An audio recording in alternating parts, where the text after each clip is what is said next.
මොන අපි හිතන්නේ අර ගෑල් ළමයි කියන කෙනා ප්‍රජායින් කෙනෙක් කියලානේ. පිරිමි ළමයිට එහෙම කවුරුත් අනුකම්පා කරන්න ඉන්නේ නැහැ. ඈ? පිරිමි ළමයින්ට කවුරුත් එහෙම අනුකම්පා කරන්න ඉන්නේ නැහැ. කිසිම කෙනෙක් මල්ලි ඔයා පවුනේ දෙන්නේ නැහැ. ඔකට රස්සාවක් දෙමු. හරිද එහෙමගේ. අනිත් පැත්තට ගෑල් ළමෙක් ඉගෙන ගත්තේ නැත්තම් හරිද? ගෑල් ළමෙක් ඉගෙන ගත්තේ නැත්තම් එයාට අවස්ථා එනවා හැබැයි කොස්ට් එකක් එක්ක. يعني ගෑල් ළමයට සමාජය ඇතුළතදී එයා තමන්ගේ ස්ථාවරයක් හදාගන්න නැත්නම් වෙන අයගෙන් එන්න තියෙන බලපෑම වැඩි. එහෙම මං කියන එක. ඒ කියන්නේ සෙක්ෂුවල් අසාල්ට් සරේ මේ ඔක්කොම වෙන්නේ ගෑල් ළමයින්දනේ.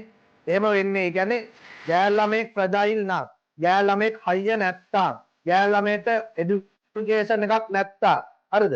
ඒ ළමයාට තැනකට යන්න නම් අර වගේ දේවල් වලට සමානව මුණ පාන්න වෙනවා. හැබැයි තමන් ස්ට්‍රෝං නම් ඒක ප්‍රශ්නයක් වෙන්නේ නැහැ. හැබැයි පිරිමි ළමයින්ට එහෙමවත් chance එකක් නැහැ. එහෙමවත් chance එකක් නැහැ. හරිද? ඒක හොඳට මතක තියාගන්න. පිරිමි කොල්ලෙක් කොල්ලොන්ට බෙර උපදෙසක් කියලා තේරුම් ගන්න. හරිද? මම මේක මේ විශේෂයෙන් පිරිමි ළමයින්ට කියන්නේ. කොල්ලෙක් කොල්ලෙට දෙන උපදෙසක් කියලා මතක තියාගන්න. අපිට කවුරුත් කවදාවත් හරිද? එහෙම අනුකම්පා කරන්නේ නැහැ. හරිද?